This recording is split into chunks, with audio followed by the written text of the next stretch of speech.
Assalamu alaikum.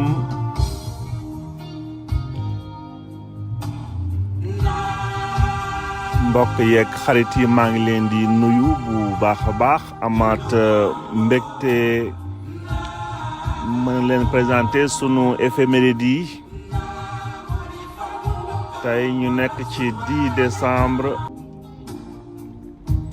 dossier yi bëri nañu bu baax a baax wante xam naa dafa am benn boo xam ne bi moom dinañ ci gën a yàgg concentré wu ci bu baax a baax mooy sunu journée mondiale tey des droits de l'homme dikkaat ci niñ ko tëggee ak péripéties yooyu yëpp balaa ñuy ñëw ci ay yeneen i date donc sunu journée mondiale bi prétexte bi moo nekkoon déjà c'est 1948 à partir de texte bi nga xam ne bi ñoo ngi ko doon liggéey depuis janvier 47 à partir de 48 ñu defoon ce qu'on appelle officiellement le texte ñu programmé texte officiel de déclaration des droits de l'homme toll ci lu ëpp fanweeri ponk à partir de 1950 nag ñu mujjee commencé jagleel 10 décembre def ko journée internationale des droits de l'homme dina ci dikkaat léegi 9 ans plus tard kii di général de Gaulle ñëw gane si Sénégal jaaree ko Ndar yegg si Ndar le 10 décembre 1959 dinañ ci dikkaat léegi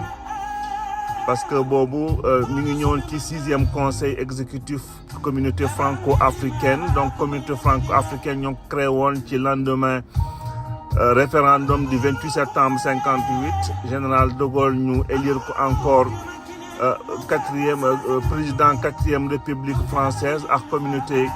et de la communauté le 21 décembre 58 donc mu ñëw en fonction le 8 janvier 59 dañ ñëwaat donc ci jaar-jaaru visite boobu ak quelques éléments de nostalgie de l'histoire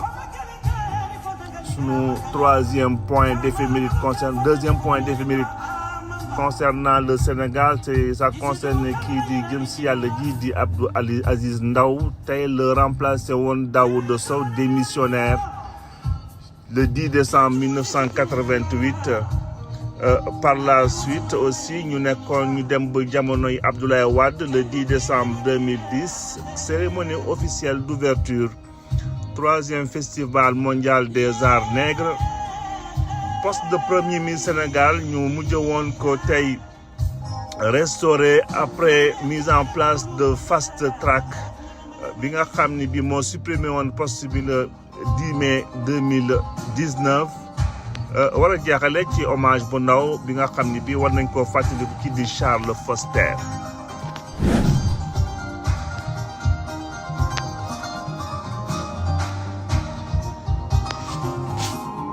donc mbir yi programme baa ngi nii programme bu xaw a dense la wante ñu jëm ko tënk rek ñëw ci déjà concernant déclaration officielle des droits de l'homme assemblée générale bu Nations Unies ñëwoon réunir foofu ci palais Chaillot ci Paris adopté donc déclaration universelle des droits de l'homme bi à travers texte bi nga xam ni bi toll na ci fanweeri article ñu reconnaître ni nit ki déjà ci ba mu juddoo la am droit mu nekk koo xam ni ki dafa moom boppam ba pare kenn mënu ko di différencier ak kenn donc mu nekk égalité en dignité wante aussi ci lépp li nga xam ni kenn mënu ko ràññee muy xeet mbaa ci sexe bu mu am wala ñu nekk koo xam ni ki déjà ci juddoom kenn amul droit di ko def jaam mbaa di ko soumettre ci ay ñaawteef lu mel ni ay torture nit ku ne am nga droit nga agsi ci éducation nga agsi ci lépp li nga xam ne mooy wérgu yaram nga agsi ci yoon mooy justice ak lépp li nga xam ni am droit am sa xalaat aussi nga am droit di ko mën a wax nekk na loo xam ne nag donc en 48 ñu ñëw ci contexte bi en 48 fekk na ñu génnoon ci seconde guerre mondiale mbir mi jeex procès de Nuremberg aussi mujj woon a reconnaître nazi yi foofu coupable de crime contre l'humanité noonu lu ñu ñëwee changer SDN nekkoon Société des Nations ñu remplacer ko par ONU des Nations Unies pour jéem a fexe ba jàmm ñëw définitivement si àddina bi donc lu toll ni ci loolu jamono boo fi donc àddina dëkk yëpp commencé nag di defar nit ci boppam essayer jéem ba fexe ba lépp li nga xam ne amoon na ko ci ay métit ay traumatisme yi nga xam ne dundoon nañ ko ci guerre bi horreur yi nga xam ne dundoon nañ ko ci guerre bi fexe te mu desoon ci bopp yëpp ñu jéemoon fexe ba am lu ko mën a apaiser malgré nit koo gis ci jamono boobu yaa ngi gis ci moom ak ndóol ak misère ci regardam donc ci pire moment yooyu ñu ngi naan souvent sax nit boo ko bëggee métital bu baax a baax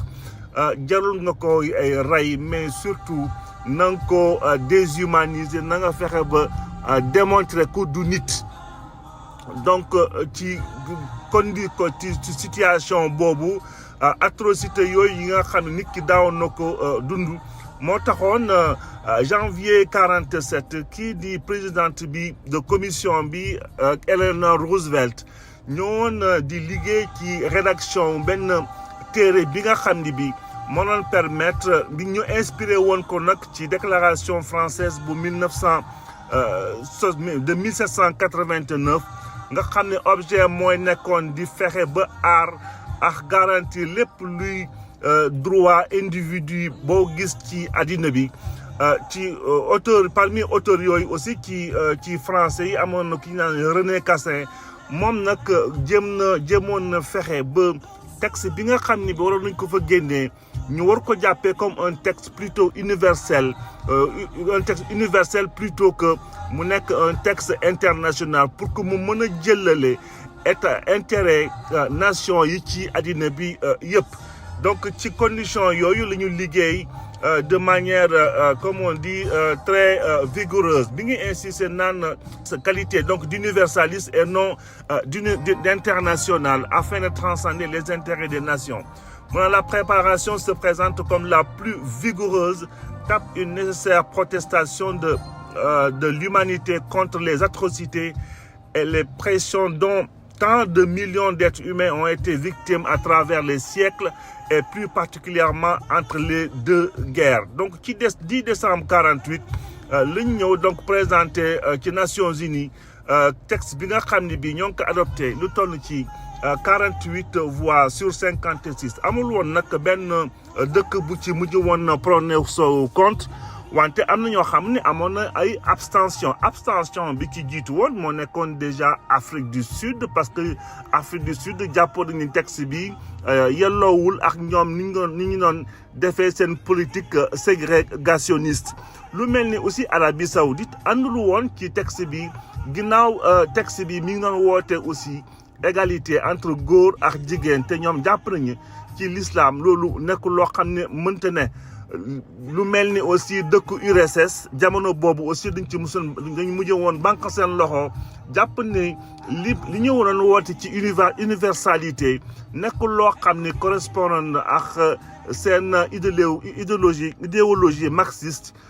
donc ñu mujj woon aussi banque ci seen loxo wante li ñu waroon xalaat aussi particulièrement ci situation boobu lu weesu woon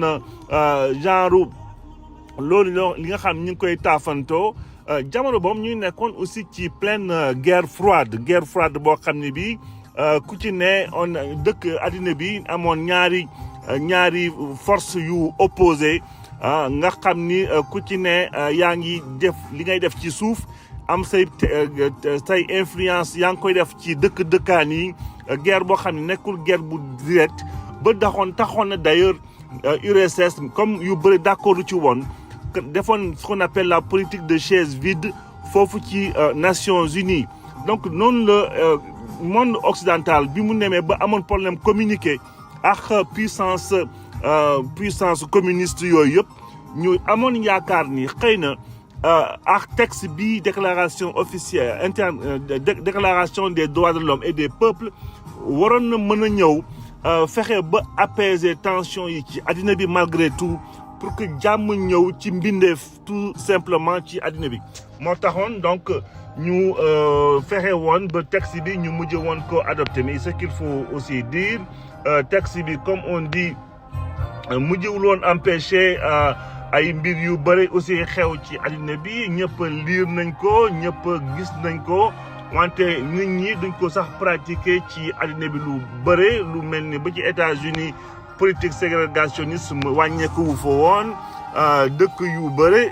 texte bi daal amoon na mérite d'exister wante liñ koy jëfandikoo ci àddina bi ba ci tey d'ailleurs mi ngi xaw a soxee mi ngi nekk loo xam ne lu xaw a doy waar la droit de l'homme comme jàpp nañ ne droit de l'homme nekk loo xam ne looy sëf nit ki du moins mooy rey nit ki tout simplement mais di fexe ba déshumaniser ko jàpp naa ne ba ci sunu réew yi tey nekk na loo xam ne c'est une réalité donc loolu la ñu wax tey ci journée mondiale bi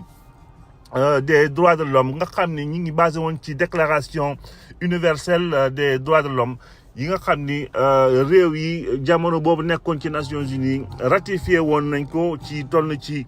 48 pays ba tey nekk na loo xam ne xëy na amoon na mérite d'exister wante ba tey addina bi war nañ ci am ay jéego yu bëri. sunu deuxième élément daf ñuy yóbbu ci général de Gaulle en 1959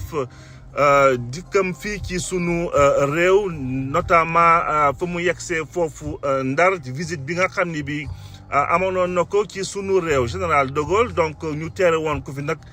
teeru bu mag a mag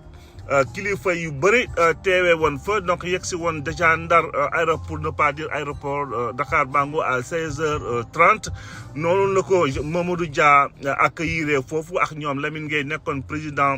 de l'Assemblée législative du Sénégal ak général Larocque nga xam ne moo yoroon dëkk bi si jamono boobu donc noonu la fa jógee ñu gunge ko ba mu yegg si foofu ci Carrefour Ndar sûrement Corniche ñu kii di maître Babacar Seye moo ko fa mujjee woon teertu def fa discours am moo ko général de Gaulle bi balaa muy yegg foofu place Faidherbe